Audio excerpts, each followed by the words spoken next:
Tal vez ustedes me conozcan mejor como Kung Fu Panda. Hace poco más de un año hice mi video sobre la secuela El Gato con Botas, donde felizmente les decía que esto podría significar el renacimiento de DreamWorks, y tomando en cuenta la historia que tiene el estudio con las secuelas Kung Fu Panda 4, se podría comparar con lanzar una moneda al aire, donde esperas el mejor de los resultados aún sabiendo que es una apuesta muy arriesgada, y pese a que tenía todo en contra en su momento, decidí ser como el Toretto y tener fe en que el estudio no nos iba a decepcionar. Al día de hoy, después de unos meses de haberse sido estrenada y de la cantidad de personas que la juzgaron como si fuera un crimen en contra de la humanidad, creo que podemos profundizar en qué significó Kung Fu Panda 4 como parte de su saga, así como para DreamWorks en general, porque eso sí lo tengo que decir. Esta ha sido la película más exitosa del estudio en media década, superando por algunos millones al Gato con Botas 2 y convirtiéndose en la tercera película más rentable de su propia franquicia. Pero como dijo Jack el Destripador, vamos por partes. Las cuartas partes de películas en sí no siempre son sinónimo de gran calidad en términos cinematográficos, exceptuando por supuesto algunos títulos como John Wick 4, Mad Max Fury en el Camino o Misión Imposible Protocolo Fantasma, que por si no lo sabían tuvo de director a Brad Bird, el mismo sujeto que dirigió Los Increíbles. También en esta lista me gustaría señalar a Rocky 4, peliculón. Miren, si alguna vez mis hijos me preguntan por la Guerra Fría, felizmente les diré que Rocky Balboa la terminó con sus propias manos. Pero volviendo con el Panda Panzón, creo que el dilema con esta saga se debía a que pese a que la tercera entrega no estaba al nivel de las primeras dos películas, concluía el camino del Guerrero Dragón de una manera que podríamos catalogar como satisfactoria. Y pese a que los años habían pasado, los fanáticos de esta saga no pedían a gritos una nueva entrega porque sabían los riesgos que eso implicaba. Fue a finales de 2023 que por unas filtraciones en línea que revelaban detalles de la trama, se supo que en Kung Fu Panda 4 volverían todos los villanos de la trilogía original. Y no les voy a mentir, pese a que sabía que esto era en su mayoría un movimiento de marketing para generar expectativas, no me esperaba para nada que uno de los mayores atractivos de la cinta se convertiría en uno de sus puntos más débiles. Pero bueno, eso no es lo único de lo que me voy a quejar, avisando de una vez. Así que hablemos de su historia para entender a fondo lo que funciona y lo que no de Kung Fu Panda 4. Antes que nada, tomémonos un momento para hablar de la intro de DreamWorks y cómo ahora el Gato con Botas es parte de ella. Iniciamos la historia con el regreso de Tai Lung, o al menos eso es lo que le hacen creer a estos trabajadores, lo que no les voy a mentir. Si no supiera que es una impostora, sería genuinamente emocionante. Ahora pasamos con Po, quien está en su prime como el Guerrero Dragón, pero en lugar de darnos un épico prólogo animado en 2D como las entregas pasadas, o la increíble batalla entre Kai y el maestro Uwei de la tercera película con un soundtrack que te despeinaba los pelos de los huevos de lo poderoso que estaba, tenemos una batalla entre Po y una mantarraya que, seamos sinceros, se siente como un bajón de calidad y creo que ejemplifica claramente lo que será el resto de la cinta. Sí, hay momentos estilizados como este, pero no puedo evitar pensar en que la escena se ve pobre visualmente si la comparamos con algo como esto. Pasamos de fondos que gozan de una saturación y matices que enriquecen el entorno, a fondos con colores grises que al parecer son el estándar de lugares donde se tiene la batalla final de los blockbusters contemporáneos. Y ni siquiera me debería estar quejando de esta escena porque verdaderamente la primera es la del regreso de Tai Lung, y a esa tampoco la quisieron estilizar de ninguna forma. Así que empezamos con el pie izquierdo, o mejor dicho, se nota que esta cuarta parte está hecha por personas que no le dan importancia a detalles como ese. Después de vencer a la mantarraya racista que al parecer solo come puerquitos con tono de piel parecido al Chocomilk, Po va de regreso al Valle de la Paz y se reencuentra con San Judita Sensei, también conocido como el Maestro Chifu. Este le dice que ambos deben hablar, a lo que Po accede, solo que antes debe de asistir a la inauguración de un nuevo restaurante. Ok, esto lo entiendo. Po se sabe la de chambear y además necesita sacar dinero para financiar sus viajes, o sea, esos dumplings no se van a pagar solos. Aquí justifican la ausencia de los 5 furiosos de una forma medio descarada, ofreciéndonos solo unos carteles tamaño real como los que podrías encontrar en el cine, para así ahorrarse lo que le tendrían que pagar a uno de los actores de voz originales. Curiosamente, reseñando la trilogía original el año pasado, mencioné que en cada película estos personajes iban teniendo menos participación en cada una de ellas. Y como dije en mi video hablando de DreamWorks hace unos meses, aquí de plano los mandaron por tortillas con tal de no ponerlos en la trama. Po finalmente acompaña a Chifu para esta conversación pendiente y su maestro le dice que debe prepararse para el siguiente paso de su viaje, ya que este deberá encontrar un sucesor que será el próximo Guerrero Dragón y convertirse en el líder espiritual del Valle de la Paz. Pero honestamente este tipo de trama la encuentro muy tediosa en lo personal y más aún con esta saga. Pero déjenme justificar por qué lo pienso. Pasamos 3 películas viendo el crecimiento de Po como personaje, cuerpo, mente y espíritu, representado con sus respectivos antagonistas y lo que implicaron para el desarrollo de Po. Perdónenme, pero en toda esta trilogía nunca se nos dijo que Po básicamente sería solo el Guerrero Dragón un par de años. No es como si fuera solo el puesto de una chamba que ocuparía por una temporada. En la primera película, la razón principal por la que Tai Lung colapsó básicamente fue porque le prometieron ser el Guerrero Dragón, pero no fue apto para desempeñar este rol. Y ahora me está diciendo que Shifu habla de ser el Guerrero Dragón como si fuera cualquier cosa sin tanta importancia. Si se ponen a pensarlo con lo que nos dicen en esta cuarta película, Tai Lung echó a perder su vida por perder el equivalente a un puesto de trabajo que ni siquiera sería permanente. Además, si Po debe desempeñar el papel que tenía Uwei en la primera película, probablemente le tocaría hasta que estuviera como el San Juditas Tadeo todo bigotón. Si me lo preguntan, todo este asunto de un sucesor se lo sacaron de la manga, ya que siempre se dio indicios a que el Guerrero Dragón era una clase de elegido y que cumpliría con este rol por el resto de su vida. Entiendo la necesidad de que una cuarta película necesite de una historia, pero esto de buscar un sucesor solamente se siente como un pretexto para querer ensartarnos un nuevo personaje que casualmente acompañará a Poe en su viaje, y la ventaja de que es nueva es que el estudio le puede pagar a una nueva actriz que no les cobrará tanto como alguno de los 5 furiosos. Bien pensado, compañía, te luciste de nuevo. Quizás sería más digerible la trama de que Poe está buscando un sucesor si hubiera un salto de tiempo desde la tercera película hasta aquí, pero no parece haber pasado mucho tiempo en este universo. Nunca se deja claro, pero yo diría que pasaron unos 2 o 3 años entre la tercera y cuarta entrega. Pero siguiendo con mi punto, esta trama del legado tendría más impacto con un Poe más adulto y notablemente más sabio. Ojo, no confundan sabio con viejo amargado que exprime tetas de aliens para sacar leche verde, ni que estuviéramos hablando de Luke Skywalker. Más bien sería un personaje que uno pierde ese humor que lo caracteriza, pero por su condición de maestro sabe que todo tiene su tiempo. Algo así como el Poe que alcanzó la paz interior en la segunda película. Quizás para este punto alguno de sus padres haya fallecido o incluso el maestro Chifu esté cerca de irse al reino de los espíritus con Uwey. No sé, siento que DreamWorks tiene todo para triunfar, pero toman decisiones muy cuestionables y aquí se nota que se fueron por el camino fácil y genérico. Al día siguiente, Poe y Shifu ven a nuevos candidatos para ser el nuevo Guerrero Dragón, incluyendo a este brother que canónicamente tiene la voz de Mr. Beast. Y no sé ustedes, pero siento todo este asunto del sucesor súper apresurado y sin una construcción coherente. Shifu el día anterior apenas le acaba de dar la noticia a Poe y al siguiente ya quiere de a huevo tener un nuevo prospecto de elegido. Simplemente no tiene sentido que elijan a otro Guerrero Dragón cuando el que conocemos está en su mejor momento. Algo que hubiera tenido más sentido sería que al inicio de la historia hubiéramos visto que Poe ya está poniéndose demasiado viejo para vencer a sus adversarios, pero ni eso. El panda está como tortuga ninja peleando contra una mantarraya mutante, pero a pesar de tener estas opciones como reemplazo, Poe aplica la de Porfirio Díaz y se vuelve a reelegir él mismo. Es 2024 y se siguen haciendo chistes de cabras gritonas en películas. Nos merecemos otra pandemia. Otra cosa que me molesta es que la ceremonia de la primera película se veía como un evento más importante que esto. Mientras que en la primera película parece el evento más importante de tu vida, esto en cambio parece la misa de un domingo a las 10 de la mañana. Después de intentar meditar para encontrar paz interior y solo encontrarse con esquizofrenia, Poe ve una figura misteriosa meterse a la zona de las reliquias del Palacio de Jade. Al enfrentarse con este personaje misterioso se da cuenta de que se trata de una pequeña zorra que es muy hábil en el combate cuerpo a cuerpo.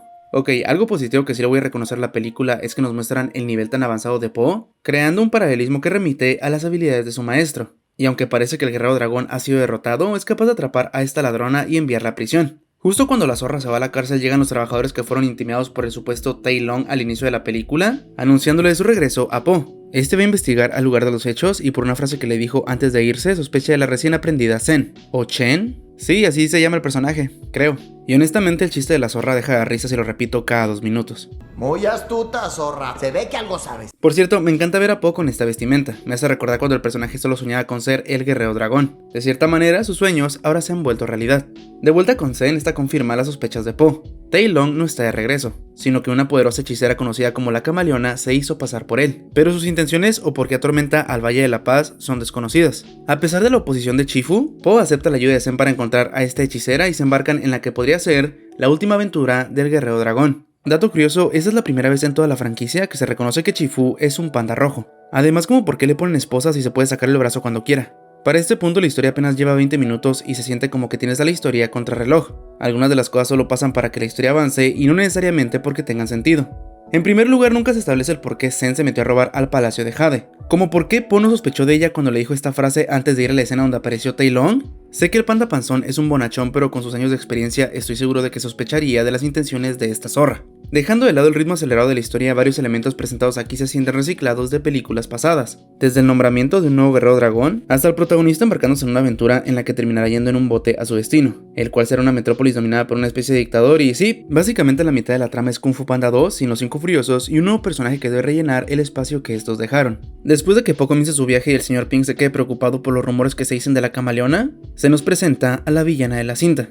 Este personaje está complejado con su tamaño a más no poder. ¿De qué tipo? No digas la palabra pequeña a su lado, se siente más cómoda con el término promedio. Después de juntar a los jefes de las familias criminales de Ciudad Junípero, esta les eleva el precio de comisión de lo que deben pagarle. Así que básicamente la villana es como el SAT que viene por tus impuestos. Si me lo preguntan, eso me daría más miedo que alguien que puede cambiar de forma. Después de ser insultada por uno de los jefes, esta demuestra su habilidad convirtiéndose en un elefante y lanzándolo por las escaleras. Y teniendo en cuenta que las últimas presentaciones de villanos fueron alguien escapando de una prisión donde era el único bajo custodia y terminó superando a todos los guardias con su inteligencia y combate mano a mano, Un tirano genocida con un fuerte racismo hacia los pandas y un guerrero espiritual que logró derrotar a uno de los maestros del Kung Fu más poderosos de la historia. Creo que podemos entender por qué ver a alguien lanzando a un osito por las escaleras no es precisamente la mejor carta de presentación. Más bien toda la escena se siente como una cuota que es casi obligatoria tener para que no se nos olvide quién es la mala que van a buscar los protagonistas. Hablando de este dúo, ambos llegan a una taberna en busca de un capitán que los ayude a navegar hasta la gran ciudad Junípero. Po dice que es la ciudad más grande que alguna vez haya visto, pero si no me falla la memoria, la ciudad de Gunman que vimos en la segunda película se veía mucho más grande que esto.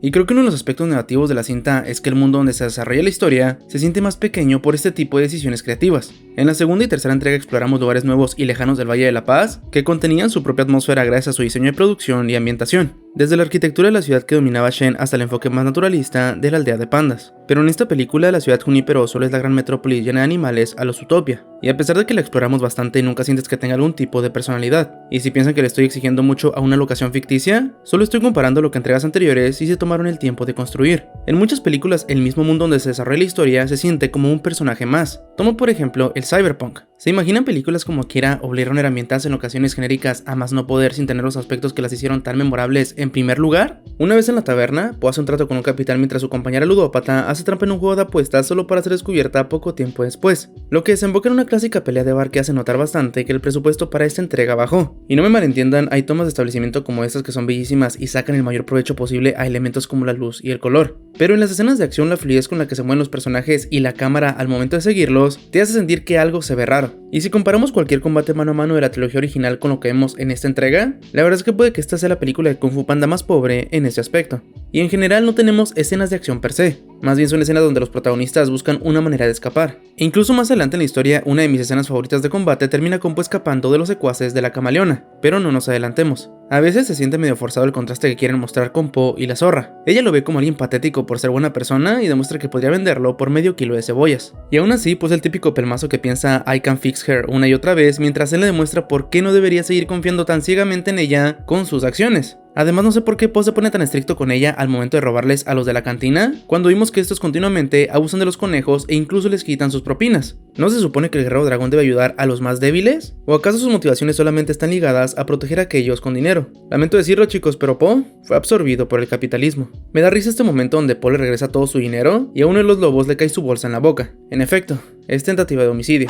Una vez que Po y la zorra con el nombre menos memorable de todos los tiempos suben al barco que los llevará a la gran ciudad, este último es tan real que tuve que buscar repetidamente el nombre del personaje en Google mientras estaba haciendo este video. Y ahora pasamos a la subtrama de los padres de Po. Y miren, si bien me caen bien estos personajes, ya tuvimos este tipo de arco de sobreprotectores en la tercera película, por lo que tenerlo de vuelta aquí se siente algo repetitivo. Además, si tu hijo es básicamente un guerrero místico que ha derrotado decenas de enemigos peligrosos, como por qué te preocupas al punto de ir tras él, y cómo sabían en primer lugar que Po iba a Ciudad Junípero. Otra cosa que me parece curiosa es que en algunas de las interacciones entre ambos personajes surgen inconsistencias con lo que hemos visto de ellos anteriormente en la saga. Por ejemplo, cuando están subiendo unas escaleras, Lee le dice al señor Pink que la valentía nunca ha sido su fuerte. ¿Estamos hablando del mismo tipo que se puso a pelear mano a mano contra el ejército de Lord Shen para salvar a su esposa e hijo pequeño? Puede que incluso haya sido un impulso de adrenalina del momento, pero que quieran ponernos al papá biológico de Po como un osito cariñosito no me termina de convencer. Y aunque me gusta mucho la dinámica que tienen de pareja casada prácticamente, siento que en su lugar una subtrama con los 5 furiosos o el maestro Chifu podría haber sido lo que esta película necesitaba, porque teniendo en cuenta todo el desmadre que se hace con los maestros del Kung Fu en el último acto y el regreso de Tai Lung, hubiera tenido todo el sentido del mundo involucrar más a Chifu en la historia.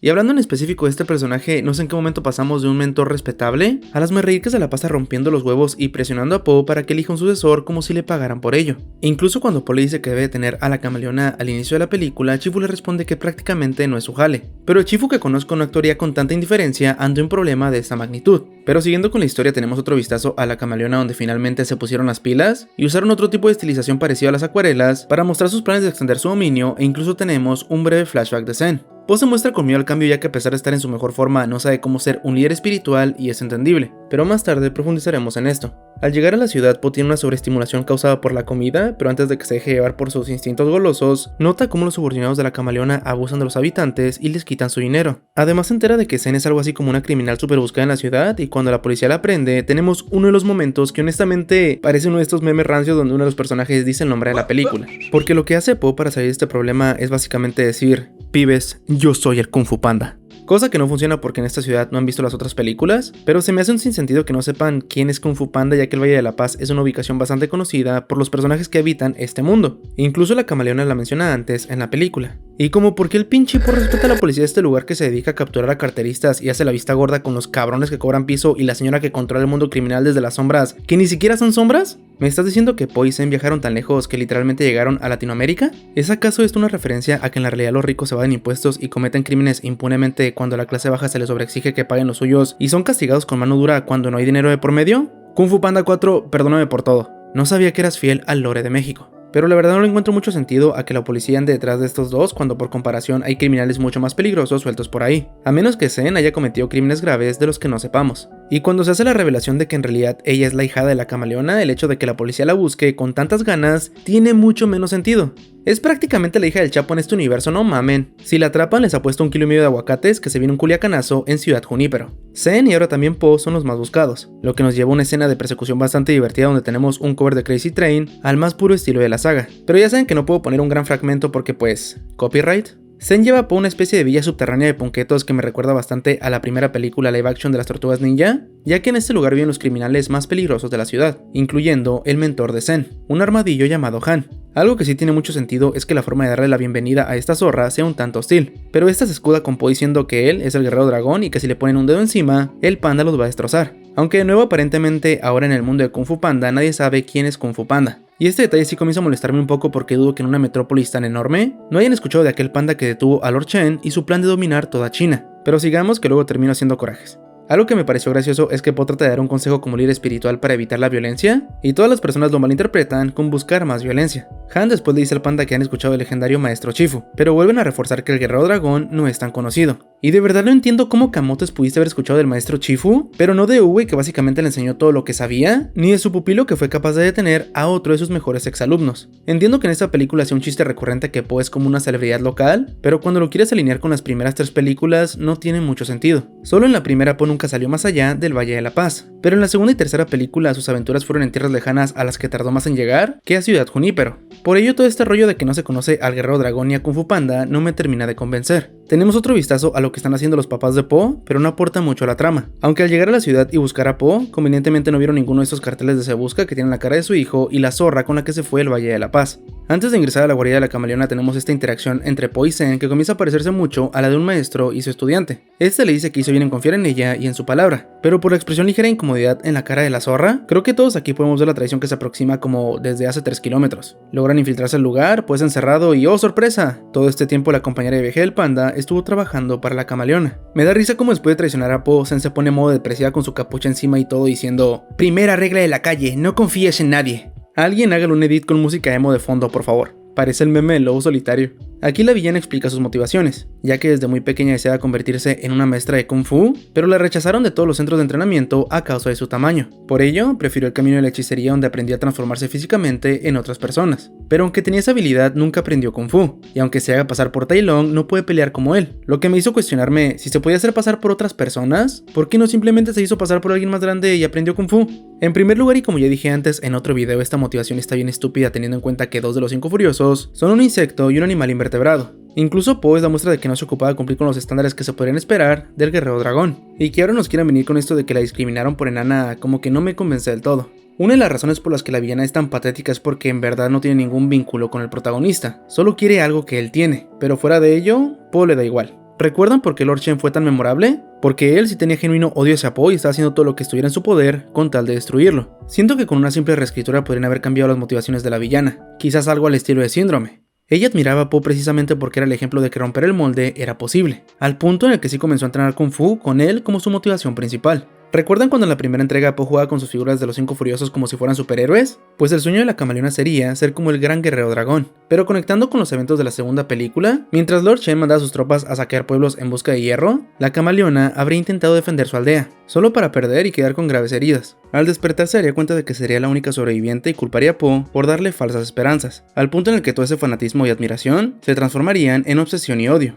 Aquí es cuando comenzaría a estudiar hechicería, algo al estilo de Doctor Strange, ya que a pesar de sanar sus heridas, algunas afectaron su movilidad y no podría desempeñar el Kung Fu como antes. Y después de escuchar de un guerrero que había aprendido a robar el chi de otros seres vivos, la camaleona también aprendería dicha técnica, solo para ganar más odio contra Po, ya que la leyenda del guerrero dragón se hacía más y más grande. Creo que una mejor idea sería que, en lugar de esta introducción donde Po está encerrado, este llegaría y se encontraría solo con la camaleona. Creería que es pan comido precisamente por su tamaño, pero este usaría una táctica más enfocada en afectar la psicología del personaje, tomando la forma de antiguos enemigos diciéndole cosas que solo ellos podrían saber, al punto más enfermizo donde incluso podría transformarse en la madre del panda con la intención de atraer a Lee y terminar con el personaje frente a Po. Todo para bajar sus defensas y romper completamente su espíritu y su cuerpo, así como ella se sintió después de que su aldea fue destruida, demostrando a su vez que con magia oscura pudo ser capaz de aumentar sus habilidades presuntamente perdidas, lo que resulta en algo más en línea con la segunda película, sin hacer de lado el tema de esta cuarta entrega, que es el miedo al cambio por arraigarse a una zona de confort. Además, siento que la película pudo jugar más con esta paranoia de no saber quién era la camaleona realmente. ¿Se imaginan que el giro de trama hubiera sido que la camaleona todo este tiempo fue Zen?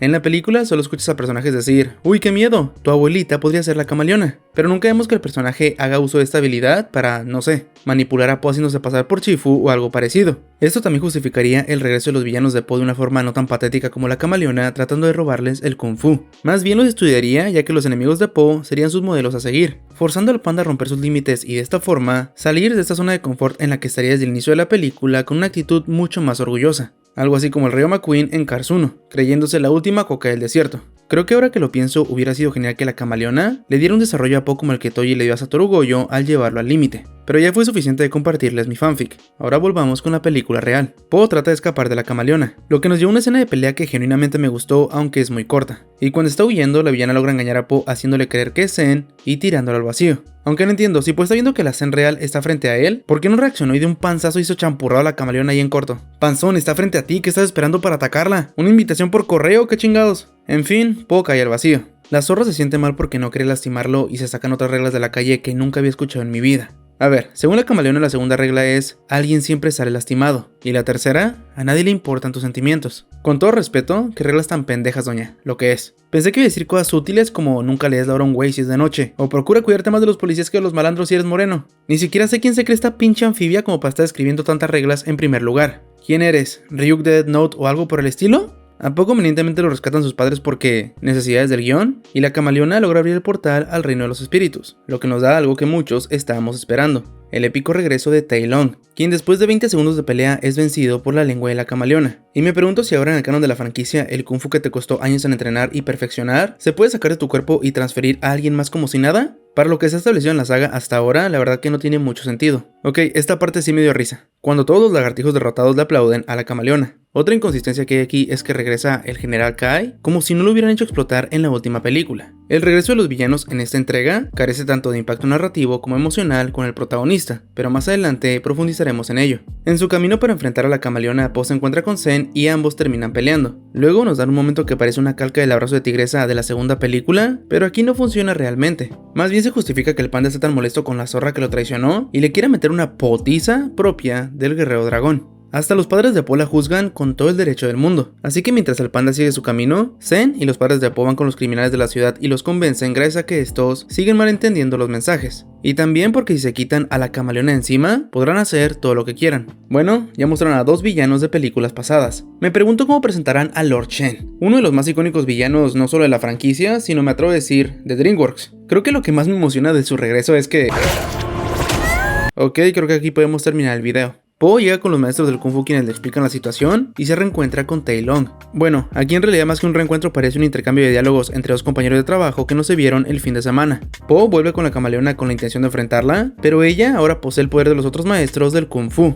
El concepto de Po a punto de enfrentarse a una villana con la habilidad de cambiar el estilo de combate a media pelea suena bastante prometedor, como si estuviéramos a punto de ver una de las mejores peleas de toda la franquicia, pero la ejecución es lo que arruina todo este momento que la película ha estado construyendo. Verán, empezamos el combate de forma decente, con la camaleona alternando entre formas y estilos de pelea y limpiando el piso con el panda. Luego interviene Zen inmovilizando a la villana momentáneamente, pero me parece que hay un pequeño error en lo que le dice la camaleona a Po. Eso de que es más fuerte que cualquier oponente que haya tenido antes porque ella es todos los oponentes que ha enfrentado. Pero profundizando en lo que les dije hace rato, el impacto que estos personajes tenían no solo era de manera física, sino que afectaban a Po de otras formas. Incluso una de las cosas que sigue sin tener sentido para mí es porque la camaleona consideraba a Lord Chen como un maestro del Kung Fu. Que yo recuerde, el genocida con plumas era bueno en combate, sí, pero su fuerte era tronar un plomazo en la cara de los verdaderos maestros del Kung Fu. Me quejaría de que se fue al reino de los espíritus, pero tal cual en el universo de Kung Fu Panda no existe ni el cielo ni el infierno. Pero bueno, siguiendo con la pelea, la razón por la cual sentí que la ejecución aquí fue pésima es porque la villana que esperamos una hora para que obtuviera su power up, en lugar de aprovechar que tiene la habilidad de usar el Kung Fu en el combate mano a mano para deshacerse de sus ahora dos enemigos, decide transformarse en un kaiju gigante. Y miren, el tropo antagonista o personaje que se convierte en un kaiju en el tercer acto está siendo muy habitual en cintas animadas, pero aquí no tiene sentido precisamente porque entre más grande seas, menos movilidad tendrás para utilizar los movimientos de Kung Fu que recién acabas de robar. Aunque debo añadir que la luna roja y la villana con aspecto demoníaco en mi mente esquizofrénica fueron una sutil referencia visual a Devilman. La forma kaiju de la camaleona no dura mucho, y una vez que imita a Po, la pelea agarra fuerza otra vez. Es aquí cuando hacen uso de movimientos de cámara como acercamientos, juegan con la perspectiva, se mueven al ritmo de los golpes, pero lo que me decepciona es que justo cuando se estaba poniendo bueno el asunto parece que quieren terminarlo todo de manera casi inmediata, lo que termina siendo anticlimático. La camaleona es una referencia épica a Dark Souls que a su vez es una referencia a Berserk y encierra a Po en una jaula de la que aparentemente no puede salir,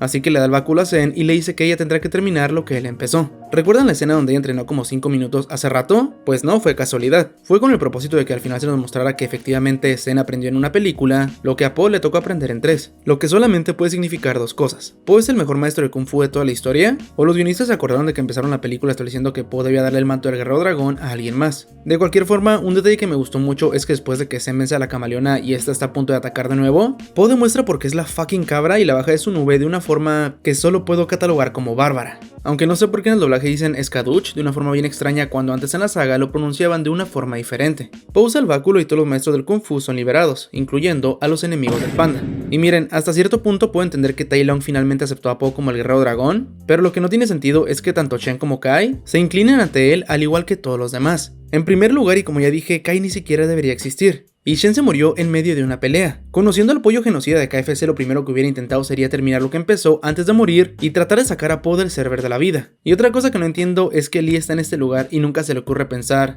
oh mira, ahí está el responsable de la muerte de mi esposa y de que me haya separado de mi hijo cuando era pequeño. Vamos a hacerlo carnitas. No, todo pasa aquí por conveniencias del guión. Esto de los villanos inclinándose ante Po tiene la calidad de un guión de fanfic escrito por un niño de 13 años. Po abre un portal al reino de los espíritus y los maestros se van poniéndose en modo creativo. Por si fuera el colmo, Tai no se lleva a la camaleona haciéndole un favor a su antiguo enemigo y vuelven a hacer mención de las reglas de la calle escritas por Ryuk. Así que sí, esta resolución se resume en: el verdadero Kung Fu Panda son los amigos que hicimos en el camino. ¿En serio? ¿Por qué? Porque somos amiguis. Aunque después de ver cómo están todos emocionados aparentemente por volver a morir, tengo la teoría de que en este reino la existencia es mucho más cómoda que en este plano, ya que si nos ponemos a pensar, la mayoría de villanos que regresan a la vida tratarían de volver a las andadas, y el ejemplo claro de ello lo tuvimos en la tercera película con Kai, pero aquí probablemente cada uno tenía su terrenito al lado de la playa espiritual y una coca con hielos esperándolos. Sí, esto lo justifica todo. De vuelta al Valle de la Paz, San Juditas casi se ahoga cuando Po le dice que escogió a Zen como la próxima guerrera dragón, cosa que todos veíamos venir desde hace media película, aunque sí se me hace una oportunidad desperdiciada el hecho de que los 5 furiosos no hubieran sido parte de esta historia. Creo que el nombramiento de un nuevo guerrero dragón era un evento de suma importancia para la historia del Kung Fu, dejando de lado que sean amigos de Po. Además de que el consejo de parte de sus colegas no hubiera estado de más. Hay muchos que se quejan afirmando que Tigresa debería ser la nueva guerrera dragón, pero yo no lo creo, ya que parte de su arco como personaje consistía precisamente en que ella ya había aceptado que ese no era su destino, al igual que a Tai Lung le costó unos años muerto aceptarlo. La película termina revelando que al igual que Po, Chifu también desarrolló esquizofrenia, y con el épico regreso de los 5 furiosos que convenientemente no hablan, pero al menos tenemos tremendo rolón de fondo. Kung Fu Panda 4 no es de esas cuartas partes que arruina por completo una franquicia, pero sí una que se siente completamente innecesaria y se nota que está hecha solo para explotar más la gallina de los huevos de oro de DreamWorks en este momento. El hecho de que ahora el Guerrero Dragón sea solo un título random que se le puede asignar a cualquiera le quita mucho peso a la trilogía original, y pese a que Po se resiste un poco a ceder el título, parece que dejar de serlo no le importa mucho para el final de la película. Algunas acciones de personajes carecen de lógica porque sabes que no están siendo racionales, como el hecho de que a Chifu ahora parece importarle más que Po le obedezca a que salve el Kung Fu, lo que crea un contraste involuntario con la segunda entrega donde es él quien le dice a Po que debe ir a la ciudad de Gongmen a detener a Shen en primer lugar. Y honestamente el tratamiento que recibe aquí es convertirlo en un bufón como ya mencioné antes, ya que ni siquiera parece que pueda enseñarle algo a Po ni aportar algo a la trama. Y pese a que tenían todo para hacer de esta la aventura más grande y desafiante para el panda panzón, el resultado parece uno de estos finales de series convertidos en película para televisión. A pesar de su animación increíble por momentos y sólidas escenas de acción, esta película no está al nivel de las últimas 3 en ninguno de esos apartados. Como dije antes, tiene más escenas de persecución que de combates, y es un tanto anticlimático que la gran batalla final contra la villana dure como 2 minutos si le quitamos el tiempo que se transformó en un kaiju por ninguna razón lógica aparente. ¿Fui acaso el único que se esperaba una batalla final al estilo del Gato con Botas 2? Ambas películas costaron casi lo mismo, pero casi le echaron ganas a jugar con la perspectiva, los ángulos y las coreografías, mientras argumentalmente sentías cómo llegabas al punto crítico de la historia que funcionaba para cerrar el arco del protagonista. Aquí al llegar a esta pelea final no hay ninguna especie de resolución a ningún conflicto interno. Te quieren embarrar a huevo la trama de los cambios de la vida, pero solo dan 3 diálogos cada 10 minutos para que no se te olvide y digas, cierto, actualmente esta es una historia sobre los cambios. Gracias por recordármelo, película. Y miren, genuinamente creo que la enseñanza de los cambios era el enfoque que la franquicia podría seguir, pero hecho de forma gradual. Con Po teniendo un comportamiento cada vez más orgulloso y de cierta manera siendo egoísta, solo para darse cuenta de que está actuando de una forma equivocada. No digo que siguieran la misma fórmula del Gato con Botas, pero ambos personajes comparten la similitud de cargar con un peso enorme, y ese es el de su propia leyenda. En cambio, algo que hacen en Kung Fu Panda 4 es ningunear a Po tratándolo como si fuera solo un pequeño héroe local, cuando salvó el Kung Fu y a toda China como en 3 ocasiones diferentes. Pero eso no es lo peor. Investigando un poco sobre la producción de la película me encontré con algunos detalles que podrían haberla empeorado aún más. Como el hecho de que algunos productores llegaron a pensar que sería buena idea hacer de esta una película híbrida, donde personajes animales iban a convivir con humanos mezclando animación con live action. Otra de las ideas descartadas era que encerrarían a Po en una caja durante 20 minutos en algún punto de la historia. El director de esta película es Mike Mitchell, quien también trabajó como director en Shrek 4 y en la primera de Trolls, así como en La Gran Aventura Lego 2 y Alvin y las Ardillas 3. Sí, es en la que termina en la playa o en un crucero o algo así. Se supone que DreamWorks dejó que se tuviera control creativo libre en la producción de la cinta, algo como lo que hicieron en la segunda entrega. Y aquí es cuando debo señalar a la codirectora Stephanie Stein. Ella tenía la intención de ser fiel al espíritu de las primeras películas, en particular con la segunda, añadiendo comedia junto a temas más serios que van de la mano con el desarrollo de los personajes. Ella propuso que para el regreso de Tai Lung, este se reuniera con su padre adoptivo Chifu, y pudieran despedirse de la forma adecuada. No quería que fuera el típico personaje que solo traen de regreso para ser derrotado inmediatamente, o por el factor nostalgia, pero como no tenía la misma experiencia que Mitchell, sus ideas fueron rápidamente desechadas por los demás miembros de la producción. Eso me recuerda un poco al caso de Jennifer Yu Nelson, y es que después de las demandas del estudio con la última de la trilogía no se mostró interesada en volver a esta franquicia. Stein también señaló que las películas no deben durar más de 90 minutos por cuestiones del estudio, ya que según los ejecutivos los niños se aburrirán si pasan la marca de hora y media, y además esta duración les permite pasar más veces la película cuando está en cines. La codirectora también señaló que la edición de los 5 Furiosos y personajes como Kai y Lord Chen fueron de último minuto, por ello los personajes no se ven como en películas pasadas, por no decir que se nota que los animadores hicieron milagros con los pocos recursos que tenían disponibles. Esto nos señala dos cosas: Kung Fu Panda 4 pudo ser mejor, así como pudo ser peor, pero algo que no se va a dejar en duda es que tanto la avaricia corporativa como el enfoque más inclinado a la comedia por parte de su director fueron elementos clave para la película que a muchos les terminó pareciendo una decepción. Y créanme, después de hacer este video se entiende el porqué.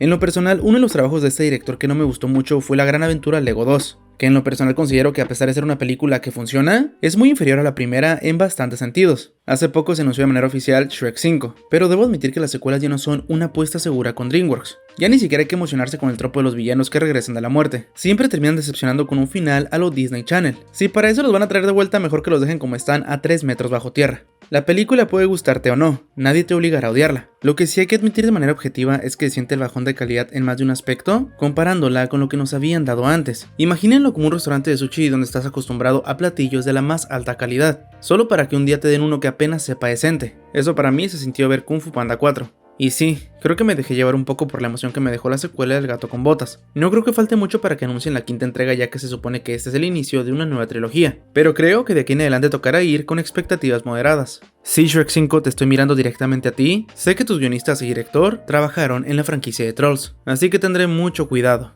Mientras editaba este video terminé viendo la nueva película de Ultraman estrenada en Netflix. Genuinamente todo lo que no me dio Kung Fu Panda 4 me lo regresó esta linda historia de legado y paternidad que sí está bien hecha, y la animación es jodidamente espectacular. Estaba tan emocionado con esta película que incluso iba a reescribir una parte del video comparando aspectos técnicos con Kung Fu Panda 4, ya que en esta película el 2D está estilizado de una forma increíble junto a la animación generada por ordenador. Pero allí no acaba todo. El trabajo de iluminación que hicieron aquí me hizo retroceder para ver secuencias de acción enteras una y otra vez y me dejó preguntándome, ¿cómo lograron que se viera de esa forma? Pero cuando me di cuenta este video ya está durando más de 30 minutos. Así que déjenme en los comentarios si les gustaría que hablara de esta película en otro video.